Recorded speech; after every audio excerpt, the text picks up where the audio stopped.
Cuireann an ceol go híseal ar an talamh, tiú agus tram má bhreathfluch. Tugann stréacha deatigh amach as na bóthain a imíonn sa spéir mhuar. Tá an talamh slávan, dú, agus fágann gach céim rion lán duisce agus de láb. Tugann an nuacht chun ciún níos lua ná mar is gnách. Ní bhearann an lá ach cúpla uair an cleig, agus tugann an oíche isteach gan ceist leis an mhaoth a théann isteach sna cnámha. Taobhas de na bóthain, sín daoine ag an tine, ag téobh suasfad is atá rud éigean acu. Is féidir leat an agla céine a fheiceáil ina súla, an agla a thagann ar ais gach bliain. An agla roimh an geimhreadh, roimh an t-ocras, roimh an nálar. Ní dhéanann seáidile feirmireachta ceiliúra ag an am seo. Seo na laethanta dearnach, nuair is féidir rud éigean i dhéanamh, sula ritir an talamh, agus go ró an bháisteach ina sneachta.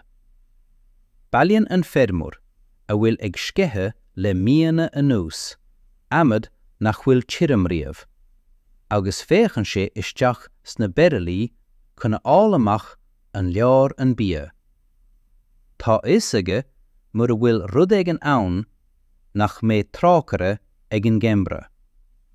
Tá isaige má éiríonn sé tin nach mé aon duna ann chun cabhrú, agus má hici an mhaoth níos ládra go bhféadfadh an teach ar fad titim.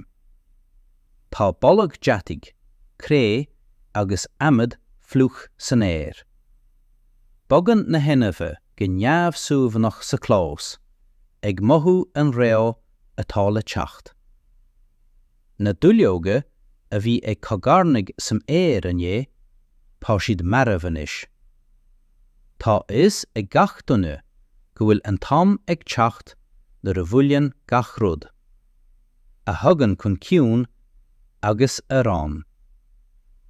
Sa scanan seo, inse mé faoin na laethanta dearnacha seo, roimh an geimhreadh. Faoin cí an dearna an feirmúr a theach, a phórcanna agus a hallach sláán. Conas a thráit sé I cinne an fuachta, an t-ocras agus an agla, ag fiosrú go raibh a theach beo a rís san arach, ag brá ar a dhéanamh sé anois. Tá céitadán mór de na daoine a bhreathnaíonn fós gan síontiú leis an gceannéil seo. Bheadh sé an-taitneamh lom dá clár fá, mura bhfuil tú ag déanamh é sin cheana féin.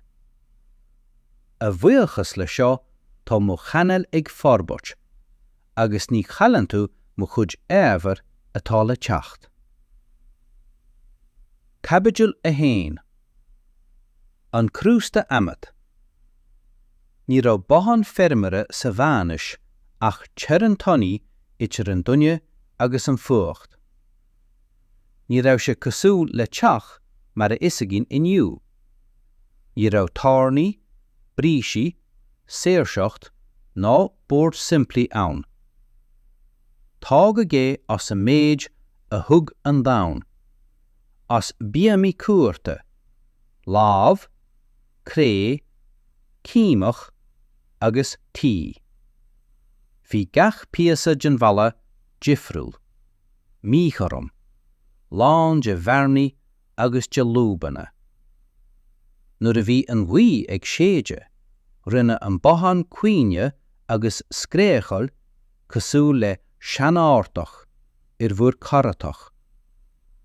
Nuair a bhí an bháisteach ag steala, bhí an dían ag sceitte, agus rí an tuisce fuair síos na ballaí, agus hit sé ar na lepacha tí.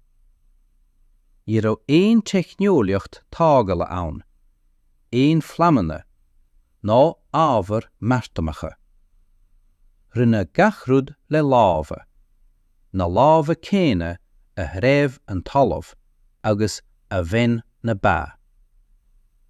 Nuair a rí an cónach amach chun séalata, cuireadh éitaí, dúilleoga agus uaireanta fiú-éalach isteach. Ach a bháin nach séideag an mhaí, ach fós féin fuair an mhaí gach pol, agus rinne an téir fuair damsa timpeall an teamhra. Nuair a tháinig an storm nó an chlochfaide, hit an céannach amach, scailteag in cré, agus thosaigh na ballaí fad ag glúiseach. Déiteach ihe a bháin níos measa scríosaigh seachtainní eipre. Taobhistí bhí deatach, taise agus laethanta. Bhí an tine ag deatach, mar ní raibh simléir aici. Déalaigh an deatach trí uascailt sa dian, nó ní hábháin go raibh sé ag scapaigh san air. Bhí na súla ag cuine, na scabhthóga ag dó, agus na ballaí ag éirí dú ó lua. Bhí na biamís na carnéil ag dul amach. Bhí an urlár cré ag gcónaí fliuch, agus bhí an bollag mítheatnamhach ag dul isteach sna hátaí. Bhí gach rud fuair le teagmháil, fiú an leabba agus na measa. Nuair a tháinig an storm níor thoitseil an fhirmiúr, bhí sé ina luí sa dorchadas ag éisteacht an raibh an dian fós ina áit. Uaireanta phioc an rua an tí, uaireanta bhrisí na bímí agus an sin beagán don tealach fad rí isteach sa bharsteach agus a méid a bhí fága a héamhail. Ní raibh an bothan ina áit cíthe. Bhí sé ina chóireach ag déanamh deisiúcháin leanúnach, ag triúmú, ag clúáil, mar go raibh gach rud a bhí beá, amad, cré, cíneach, ag lábhag agus ag scailteamh díreach mar a rinne an corp. I comparáid le títhe an lé inniu, bhí bothan fhirmiúra cosúil le crústa de láb agus dóchas, plúchta, salach agus fuair, lán de féisteanna, deataigh agus bollag amad atá ag lábhag. Nuair a bhfuil an reo, ráid an tuisce I cimiadam, agus bhí seach na ballaí ón taobhistí. An sin bhaid an fhirmiúr nach raibh a theach ina gún, ach ina bhacinn lochaileach ite ré féin agus bás. Bhí isaige dá difeag an dian, dá scailteag an cré, dá múchaig an tinne, nach maradís mar go raibh a hallach fad ina gcónaí I crústa tannaí amad, a bhí ag titim an na céile gach bliain. Caibeidil a dó. Na laethanta dearanacha sa pharc. Is am rásaíochta leis an talamh an Fhómhar don fhirmiúr. Sula deagan an reo, caithfar gach rud is féidir a dhéanamh a chríochnú. Éireann na páirceanna trom, fluch agus slávan, agus éilíonn gach céim sa lámh neart nach bhfuil ann a thuile. Teann an fhirmiúr agus a hallach amach sula doisian an lá, nuair a bhíonn an talamh fós ag gáil ón máisteach ihe, agus ibrionn siad go dtí an ihe. Tá bollag de leoga atá ag lábhag, deataigh ó hinne, agus taise san air, a théann isteach sna héadaí. Caithfar an crúnacht, an segal, an orna, na síalte a thrasnód an geimhreadh, agus a rúsí san arach a chríochnú. Caithfar na glasarí atá fága a hochailt, na fréimeacha, na bíatais, na caréid, agus na tarnapi a chur I ball atá clúdathe le tí. Muair an neantar seo I gcearr, lóbheith gach rud, agus ba an opair fad neamhní. Caird na thuirlisí ag leanó freisin, na fáilte a dhéisiú, an cost a dhéisiú, sula rútear an talamh, agus gnéann sé crua mar chloch. Níl éon thiúnas sa pháirc. Is féidir leat éisteacht le cuine na mbó ag tarraingt an phlána trom, bóilte na spáidí ar an talamh crua agus córáte cuile, ina cluineann tú ach túise. Níl neast ag éine le haig rian. Tá is a gach duine gur seo na laethanta dearmacha nuair is féidir rud éigin a háháil fós. Mar nuair a cheanglaíonn an talamh le air, ní féidir rudar bí a dhéanamh a thuileú. Ní stoppan an bháisteach ag stealladh, agus ní riomíonn na héitaí ar feadh laethanta. Siúlann an feidhmir sa chollad céime atá sáthithe le lámh, a éiríonn crua mar chloch nuair a riomíonn sé. Tá créacht ar a lámha, agus tá na bróga ag sceitte uisce go dtí na glóine. Ach ní dhéanann éine gearán. Tá is a gach duine má hacann siad as anois, nach mé éon rud le hithe sa geimhreadh. San ihe, filann siad ar an srábhaile, na capal ag gal, na daoine ag tarraingt a gosa go maill, agus níl éon grian ar an spéir a thuileú, ach an spéir dhearag agus an deatach ó na simléir. Rud a cíalann go bhfuil duine éigin fós ag dó, ag cácaracht, ag trúmú, ag tráid, mar go bhfuil gach rud a dhéantar anois ina stoc de héal. Ní thugann an geimhreadh ma thiúnas do bhfeil. Ní eici na daoine a dhéanann moill roimh an réo an tearach. Caibeidil a trí, deatach. San Fhómhar éiríonn deatach ina chóra bethe. Os cionn gach bothán tá scamal lia trom a chrúigeann go bhfuil breosla ag duine éigin fós, go bhfuil tíine ag dó taobh istí. Ach ní deatach siochána é seo, is deatach córic é seo. Team an srábhaile ar fad chuig an bhoris, sula rútear an talamh. Taring an gach fér, buachail agus seanfar an cáist, an tua bheag, mar a sé an brosla, an stoc is tábhachtaí ró an geimhreadh. Gon amad, níl teas, níl bia, níl beatha. Is féidir leat éisteacht le bórte na tí agus le fuain na brainisí ag brise. Ach ní hásan an támad níos tapala ná mar a dhearan dúine é. Tá na srábhailte ann leis na glóine, agus tá gach glóin ag dó na crainn cheama.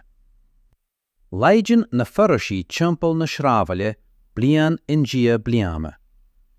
Caithfear dul níos faid agus níos faid le haidh breosla, níos mó a diompar sa lámh agus sa uacht, le tua nach nearan beagnach a thuile, agus le sábh a réaban an támad níos mó ná mar a dhearann sé. Tá na thuirlisí bunúsacha, dul agus trom. Gach crann a dheartar is uaireanta ebre, agus is mó neart a thágann sé chuné a thabhairt. Tá an cáirt ag dul I phostiú sa lámh, tá na capal ag gal. Tá na dúine ag analú go trom, tá na lámha ag éirí tín ó uacht, agus tá na lámha ag sciilte go fíl. Ach ní stoppan éine, mar níl éon duine ag éirí éisteacht le ciúnas san oíche. Ciúnas gan tíine. Is bethe an tíine, ach is t-ocras freisin. Caithfear cácaracht ann, téamh suas, éadaí a chromú, fiáil a chathamh, taise agus golar a chunál ar thiúl. Gach lasar a ihan amad níos tapala ná mar is féidir le duine é a bhailiú. pá na farnéisi agus na tinne bunúsach. Éileann an chuit is mó den teas tríd an gcíán ná an oscailt deati. Feiceann an fermar an breosla ag imeacht lá in dia lai agus tá isaige nach lá fiú séad lám chun an geimhreadh fad. Uaireanta dúiseann sé san oíche agus téann sé amach chun a cheiceáil an bhfuil an tinne fós ag lasa. Féachann sé na gulach atá ag lasa go lag. Cuireann sé an lag dearannach isteach agus fanann sé go líonfaí an deatach an seamara a ríis. Pá na súla ag cuine, pá an casacht ag rébe na scaunthóga, ach is córa go bhfuil si beá fós. Pá an deatach trom, plúachta, grenach don scarnach, ach don érmar is sé bollag an dácha sé. Mar fadasa, ar díonn sé os cin an trábhaile, fadasa hí an stríocha lia ó na simléir. Cílíonn sé nach bhfuil na daoine réite fós. Caibidil a cethar, anamha sa botháin. Nuair a bhrútear an fuacht an talamh, agus nuair a cheann an lí isteach trí gach bearna, tosóg na ferméirí ag tórt na nenamha isteach. Ní as trua ach as riachtanas. Gabhar, ceachcha, mucha, fiú lína uaireanta, tagann si go léir isteach sa seomra céine leis na daoine. Cuit an teas a carpló na hí cheanta a chrasnú nuair a hitin an teacht faoi bhun neamhas. Sa teacht an sórt sin, níl éon deihelt itir an duine agus an tamahí, itir an seomra agus an stábla. I leann ach anáil cóhitsean, anáil cóhitsean, córach cóhitsean leis an bhuacht. Tacann na henamha teas, ach mar éon le sin tacann siad bolla, péisteanna agus galar. Cruinneann ílach sna carnéil, agus éireann an téir tiúbh le gal agus deatach. Déanann na ceachcha cogarmaig, na gar cneigig le na natharcha. Déanann na mucha scréadal, agus dúiseann na páistí san oíche. Uafásata ag an torann seo. Gach anáil is meascán deataig, alas, agus bolla anamha. Téann na bailí, an torlár, agus na héití tríd seo chomh dáin sin go bhfuil sé deacra a bhaint fiú san airach. Cadlíonn an ferméir in aice le na bhuc féin, a cheann bhálatí, clúdacha le sean éitach. Tá na páistí ina luí in aice leis, agus tíreach taobh hir díobh an gabh, a líceann a cuid grúige uaireanta ag lorg salan ón alas. Nuair a róig an talamh, rinneadh 4 chisteachí beatha díobh. Taobh istí hí picailte, grán agus íreirtí plasarí a bhí le maireachtáil feadh an gcamhí fad. Bhí gach beirche cosúil le gealtanas, go maireach sé mí amháin ile a lagat. Mí hábháin glasarí a chuaigh faoin talamh. Bhí úla, beacán, oniún agus luhanna trúmbach a crochog faoin gcíán chun nach mbeadh siad mónga. Coniad grán I málaí nó I gosanna a cuireadh áléir nó I dtithe talón. Bhí gachrad le cosint go maith, mar bheith francach agus luch an bollag bia I bhfad. Go minic san oíche bhí is scríbeg le clostal. Bhí an uam seo ina maireachtáin nach raibh daoine amháin ag strechailt chun maireachtáil. Ba I an taise an fab bhfó. Mar a raibh an barraile séalata bhí gachrúd ag lobhag. Má bhí an grán tais, bhí múnla le feiceáil. Déiteach gach búitiún a bheith ina tubaiste. Sa geimhreadh ní raibh éon rud le deisiú, éon rud le cur, éon rud le fáil. Nuair a stop na soláthirtí a bheith ar dúnach le hithe, ní raibh ach gan chuacht fágtha. Don ermiar, hí na bearlaí seo níos tábhachtaí ná paidracha. Níor gú sé ar san míorúlt, ach nach lómhag éon rud.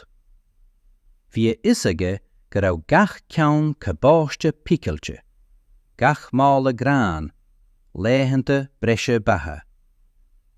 Bhí an dóchas sa talamh go mbeadh duine éigean aice fós le doras a oscailt sa narach.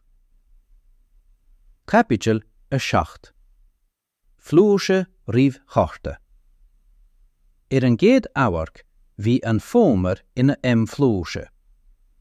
Tar éis an Fhómhar bhí an chomh ar na hireacha, go raibh siad lán na bearlaí corta, na spiosraí ag bollach grán agus úla tromathe, bí na páirceanna fós ag bualadh le hiarartí batha, agus bhí na húla dearmacha, a dúsaí is déanaí ag crochog sna gartinaí.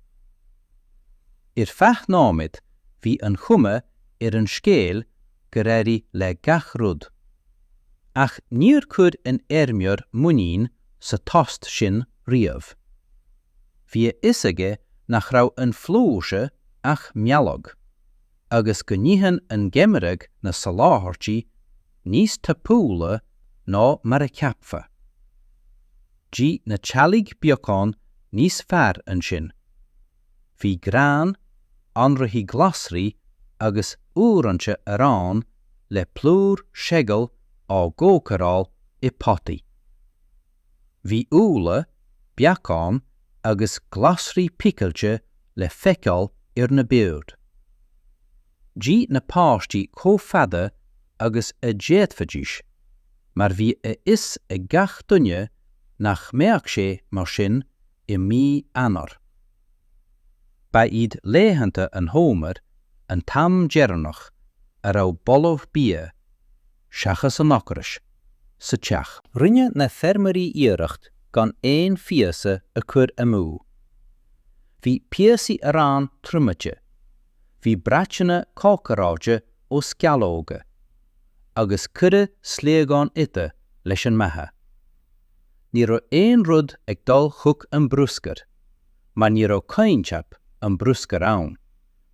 Bhí luach ag gach gréim. Déadach gach sip benne a bheith ina lá breise batha. Ach taobh hiarde seo ar fad, bhí an tuistant nach raibh ann, ach an tost riamh an storm. Déach an ermar ar a chaláthirtí, agus rinne sé iireacht a chomh ina inking cé bhéad lá a bharag an cabáiste picailte, cé bhéad dorn grán a bhí ag teastal le haghaidh arán, cé bhéad amad a ggófaí sula dúchug an seoc. Bhí is aige go raibh gach tealach ag déanamh an rud céine. Bhí is aige freisin, dá dúchug an geimhreadh níos lóata, nó dá marag sé níos fád, nach garó fiú borrailthe lán. Sa deachtach treabhnóma, bhí suamhnas le feiceáil, ach freisin imní. Bhí daoine ina suaí ag an tine, ag ithe agus ag éisteacht. Bhí blas an arán ina méal, agla ina grí, mar bhí is ag gach duine nach raibh an flúise Fhómhar ach an nál gearr riamh an náiste a theochug go cínte. Caibidil a 8. Nuair a teip ar an talamh. Ní raibh gach duine ád. Bhí blianta ann nuair a bhí báisteach gan stod, agus bhí na páirceanna báite I lámh. Bhí cing eile ann nuair a ggóidh an ghrian an talamh. Ar feadh seachtaní, agus chriomí an grán, sula bhéadfadh sé aibíocht. Déadach galar plándaí na Fhómhar a scríosadh I ceann laethanta, agus bhfuil an cloch gach rud a bhí ina seasamh fós. Don éirmur ba bhreithúna sé seo, ní ó chúist, ní ó dhíine, ach ón dúra féin. Da teapag an talamh, ar ó éon dara seans ann. Sna blianta sin, thosaigh an geimhreadh fiú sula dtitteag an chéad sneachta. Bhí tost sna tithe, mar ar ó éon rud le cácará.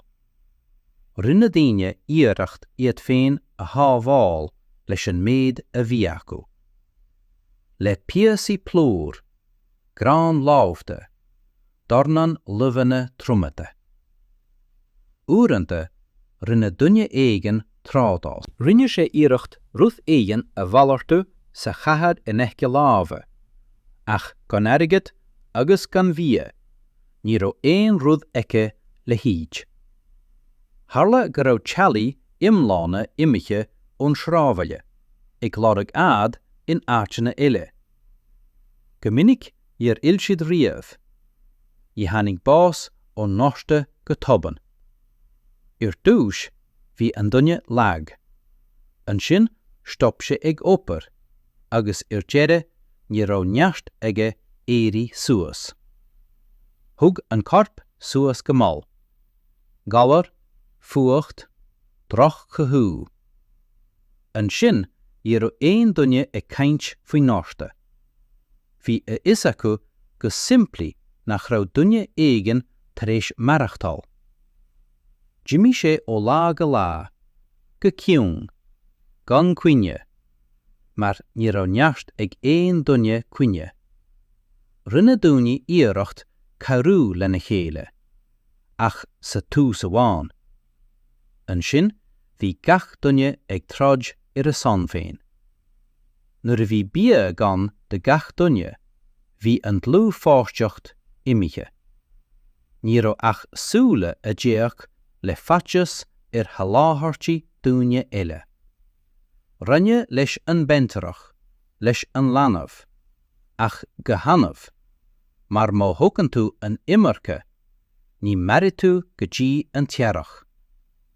Bhí cásanna ann gur is siad madraí, cait agus fiú marmhan ón páirt.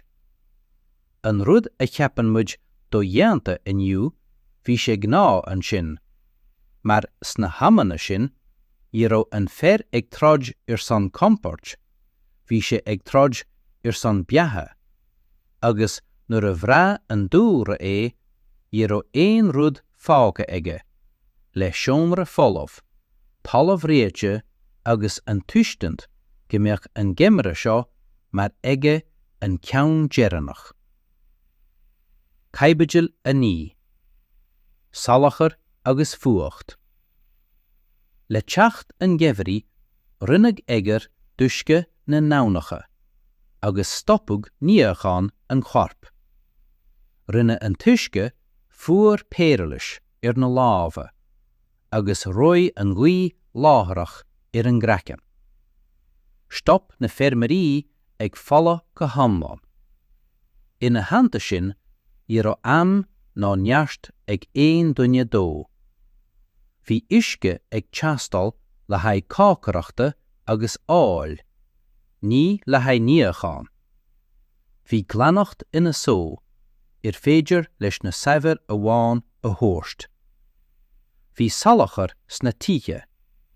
Bhí an turlár créatáis, grammatach, agus don ón lág a tugadhuisteach ar bhróca.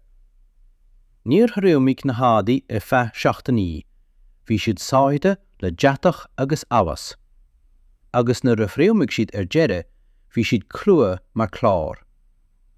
Labbe, má bhí ann ar char ar bith, is anmh a chunnit sí éir úr. Lobhag an féir faoin na lapacha, agus bhí sceartán agus péisteanna ag sníomh sna carnéid. Rinne anmhíthe a chunig sa seomra, ach an scéal a dhéanamh níos measa. Bhí bollag éalaigh agus gaile ag snámh gacha áit, agus bhí gach anáil trom. Líon an deatach ón tine an téir, bhrann na súla, agus chuaigh sé isteach sna scabhga. Bhí na páistí ag casach gan stod, agus bhí na seanóirí ag fáil galar a bheasmis a bheith trivial aniu. Pneumónia, fioras, créacht, na chléasfadh riamh. Ní raibh sláinteachas ann beagnach. Ní raibh geiliúnach éirealas sa shrábhaile, agus níor cúla éon duine faoi túlaí glenne. Dá mbeadh ád duine éigean a bheith ina gcónaí gar de chrú, déitoch sé féin a ní le líon na miana teo. Ach sa gheimhreadh bhí sé dóigheanta. Bhí an tuisce crua mar ghlinne, agus rinne an seoch fiú anáil a chortú. Le himach dama, stop an duine ag bollag an salachar. Chuaigh an srán agus na scabhga I taithí mar a rinne na súla an deatach. Rinne an corp mar cuid den spás taiis, deataithe céime.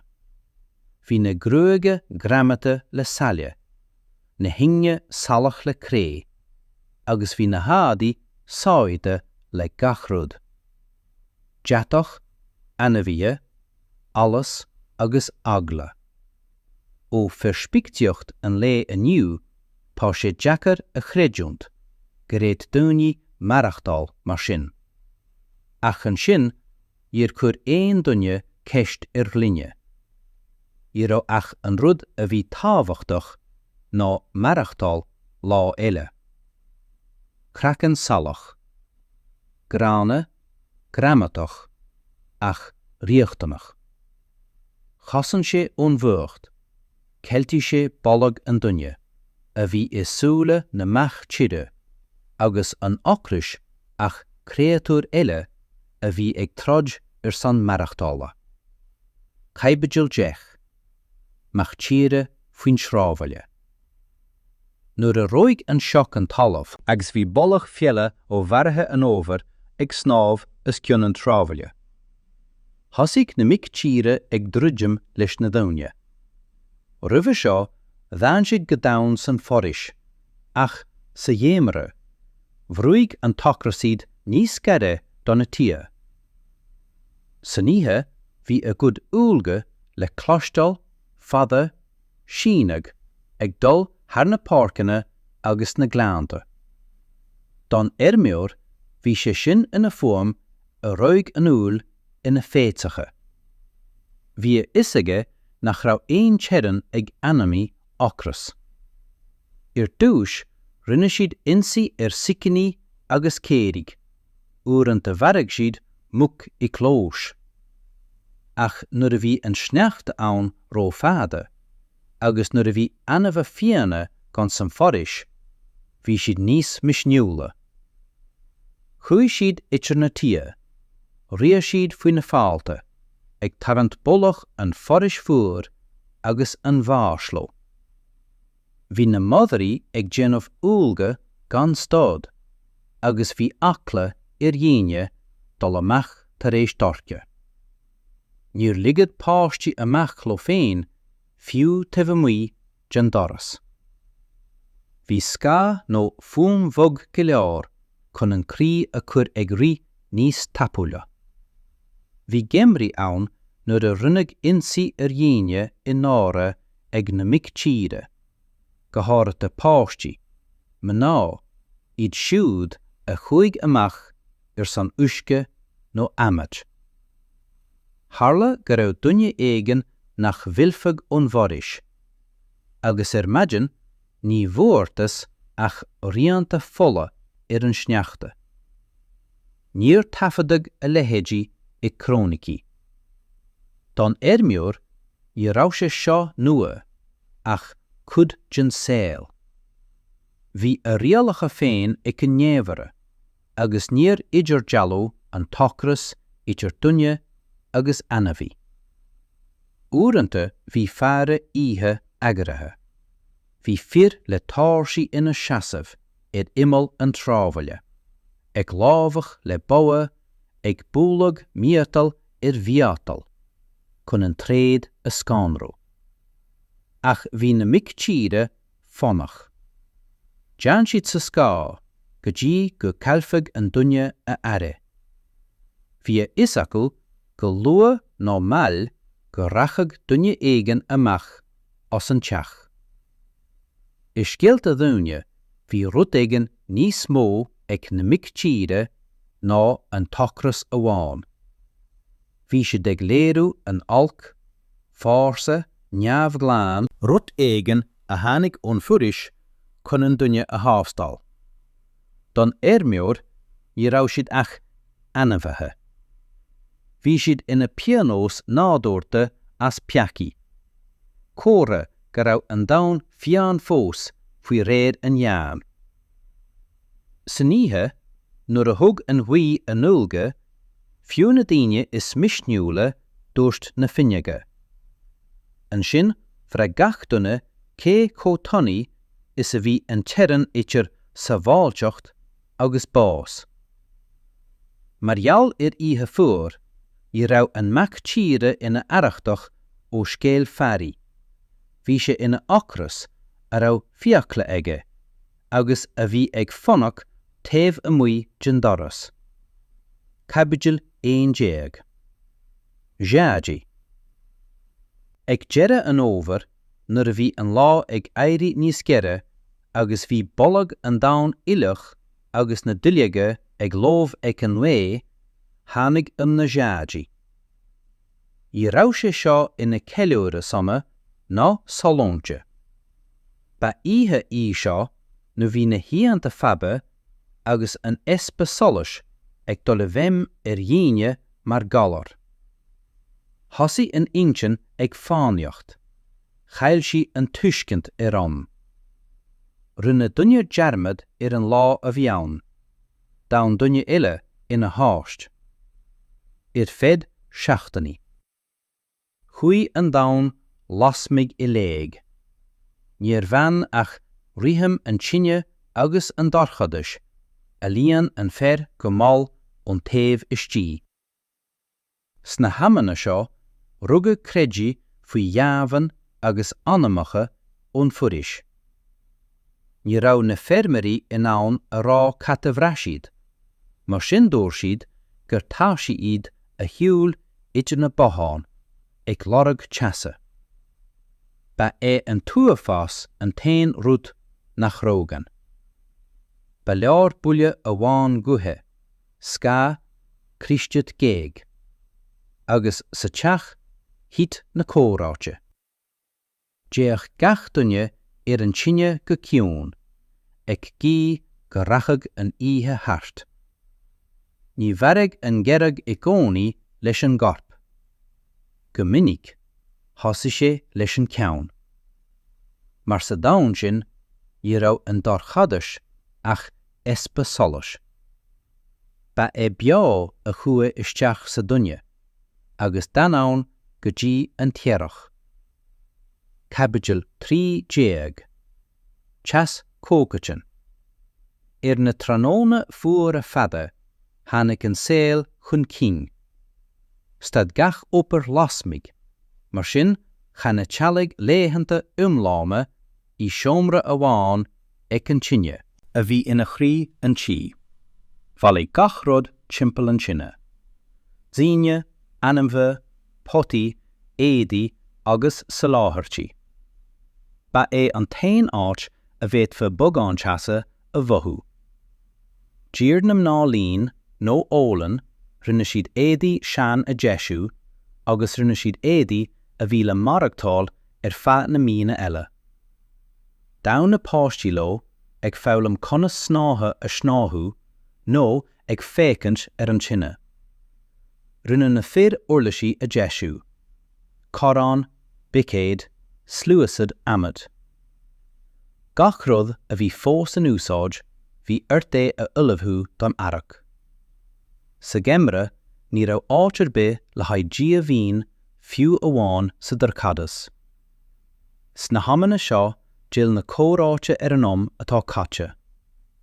in siad scéalta faoi seanghimhreadh, faoi na daoine nach raibh maireachtáil orthu, agus faoi na míriúiltí a tharla uaireanta. Rhabh na focail go máil le rithim an sinne a bhí ag cliste. Déist na páistí go ciúin agus téigh na seanóirí ar an lasar, mar a bheith ag lorg brí na nebrethe cua seo go léir. Bhí amanna ciúin ann freisin, chomh fada leis an oíche féin.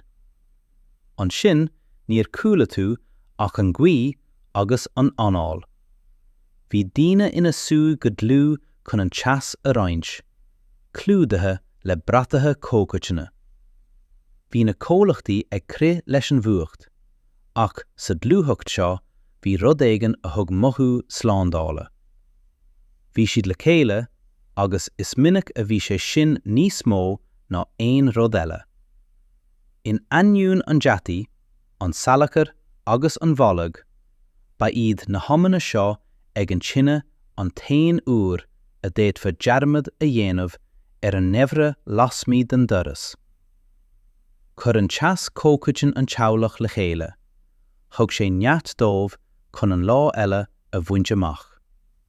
Mar cé go raibh agla agus tuirse ag gach duine ag an tine tháinig an fear ar ais chun a bheith ina duine. Ní hamháin ina créatúr ag tráid ar san martanis, ach duine a d'fhéadfadh beagán solas a fháil, fiú amháin sa tréimhse is dorcha den bhliain. Caibeadil 40. An lá dearannach solas. Le gach lá bhí an ghrian ag crocha níos ísle ar an spéir. Bhí na laethanta ag éirí níos gaire, agus an oíche ag síne amach mar bhreat dú ar an dám. Uaireanta bhí sé cosúil nach raibh an lá tagtha ar choradh bith, ach ceol, gé agus solas fuair benne a bhí ag léirú go lag ón sneachta. Bhí an talamh ina chabhla, agus leis sin gach rud a thug dorchas uair amháin. Bhí ciúnas aisteach sna sráidbhailte. Iar chanéan duine níor rinne éon duine gáire, fiú modarí a rinne níos lú. Mar a bheith is acu freisin nach raibh éon fínte finneamh a chur amú. Dag na fermarí na bothán ach nuair a bhí orthu. Le haid uisce, le haid ama, le haid bathe anamhathe. Bhí gach céim ar a sneachta trom, agus an glí ag bóla an duine, mar a bheith ag géirí a bheabhrú cé a bhí i ceannas an seo. Uaireanta doscail an spéir ar fad nóméid, agus tháinig an ghrian amach. Dúir Téigh sé ach léirí a ghrian ar an talamh réite mar dhea. An sin cheas daoine sa doras, agus déach siad gan fochail a rá. Bhí is acu go bhféadfadh sé seo a bheith ar an mhá dearannach, rith an bhíor geimhreadh. Bhí an solas seo cosúil le sláán, cosúil le meabhrúcháin gairid, go dtíchcí an tarach a ríis. San oíche bhreatú rud éigean aisteach san air.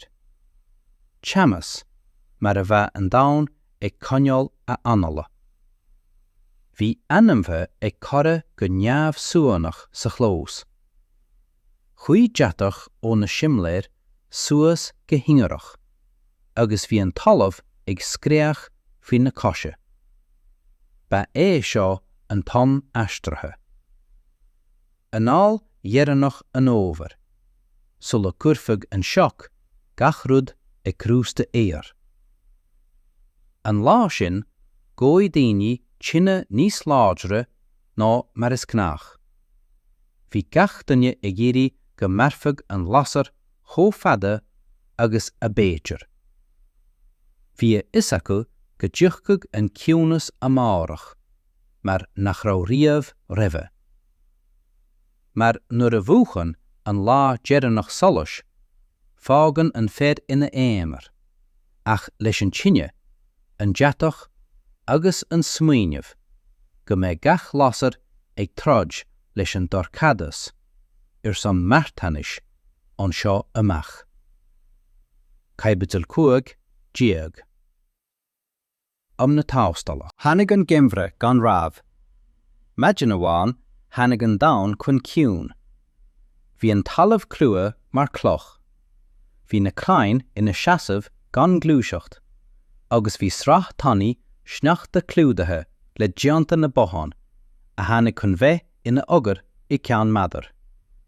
Bhí an téir trom, géir agus tirim, gortaí gachanál, dúsaí daoine níos luata.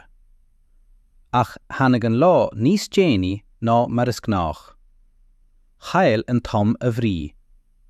Ba é seo an tom a ulmhígdó fad an hóir fad.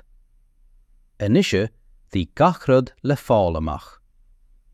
An méoch glár amad, an marfach na baralaí sa talamh, an seasfach an díon brú an sneachta. Déach an féadmar a clós, agus bhóthaí sé meáchan na freagrachta nach bhéadach a bheith deisithe a thuile. Ní raibh áitir bí le haghaidh batún.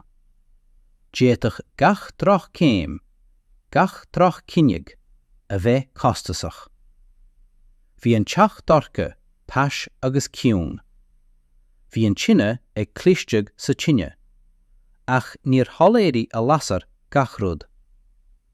Bhí na páistí ina copplog fílte I bratacha. Bhí mná ina suaí ag na baralaí agus na potaí, ag seiceáil na salátartí. Bhí a isa gach duine go é seo an túis. Déadach an geimhreadh maireachtáil seachtaní, ach déadach sé freisin gan imeacht fad leafliama. Bhí laethanta ann nó nach raibh indéanta an teach a ágáil. Bhí an rí ag caitheamh sneachta tríd na bearnaí is lú, ag clúdach gach rud. Bhí na deanta ag gáil, bhí na bíamaí ag brise, agus bhí an tarlár clúdathe le hagar. An sin bhaithí an féad mar phríosúnach ina heach féin. Ba é an tain comrádaí an tine, beá, tariscine, capricious. Má bhúchug sé, roi gach rud I ceann nóméid. Sna hamanna seo, thug an féadmar go raibh a héal fad ag teacht chun cín go dtí rud amháin, go dtí martanis. Ní raibh áitir bí le haghaidh aislingi, ach le haghaidh feitheamh. Ag feitheamh go dtí go scíomfach an seach, go dtí go lá an sneachta, go dtí go mbeadh an talamh ag bollag féar fluch a ríis. Ach sile dorlóid sé sin bheart seasamh. Ní raibh an gceire ina námhaid a déadmhí a tharú. Ba háastal é. Rinne sé tástal na bothán, na teabhag, agus an gréiteh, go dtiuchug an tarach I nára. Agus bhí is ag an bhfeirmar rud amháin. Mar a múthag an tine ina heach, marfach sé gach rud. Nuair a clúdaigh an sneachta na páirceanna agus ré na hainte mar chloch, hit an shrábhaile I ciúnas. Gach rud a bhí beá, joligh sé ón fuacht. Daoine, anamha, fiáin. Sa níthe, níor cúla tú ach an clisteag igear agus an ghuí iarcúlta a bhí ag slábhnú na deanta. Ba é an deatach ó na simléir an tain chóra fós, go raibh duine éigean fós ag cád san na beatha faoin gceisán sneachta. Chuí na laethanta go maill, gan idirtealú. Gach maidin bhí an chomh chéanna Fúra, lia, ciún. Chóramh daoine na saláthirtí, an támad, na gránaigh dhearanacha. Déach siad an tine, mar a bheith ag lorg freicrí, cé chomh fada agus a bhíart maireachtáil.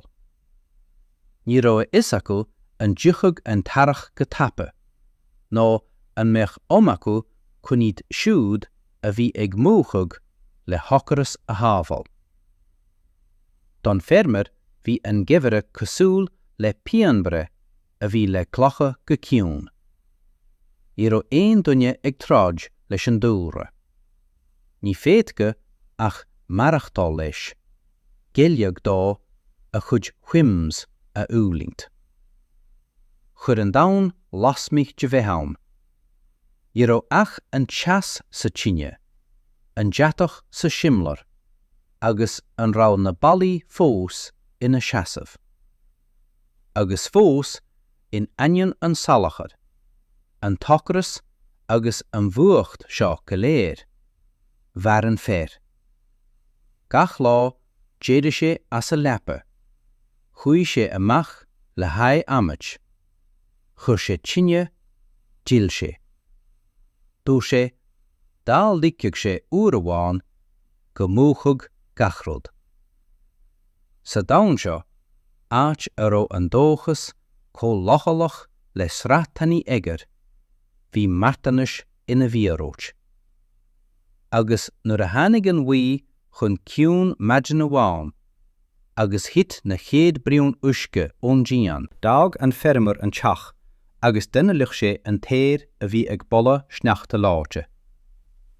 An sin bhí isaige go raibh sé beá, go raibh sé tar éis an geimhreadh a bhabhlaíocht a rís, mar sa bhanis, ní raibh an teirech ina seasúr. Bhí sé ina gradam dómh siúd a raibh go leor neaisteacha chun gan ligean don tine múchug.